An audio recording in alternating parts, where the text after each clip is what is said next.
گھوڑے کا گوشت کھانا فی نفس ہی حلال ہے، اس لیے کہ آقا علیہ السلام کے زمانہ اقدس میں گھوڑے کو ذبح کیا جاتا اور اس کا گوشت کھایا جاتا،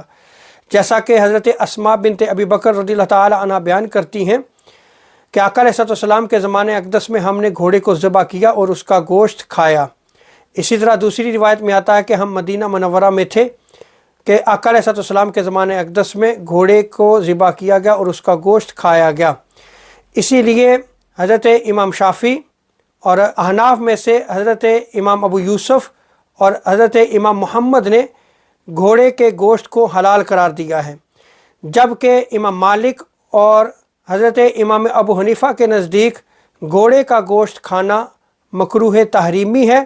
اور دوسرے قول کے مطابق مکروہ تنزیہی ہے، اور گھوڑے کا گوشت جو نہیں کھایا جاتا اس کو مکروہ تنزیہی قرار دیا گیا، اس لیے کہ اس کو جہاد کے موقع پر استعمال کیا جاتا ہے، آلہ جہاد ہونے کی وجہ سے گھوڑے کا گوشت جو ہے وہ مکروہ تنزیہی ہے۔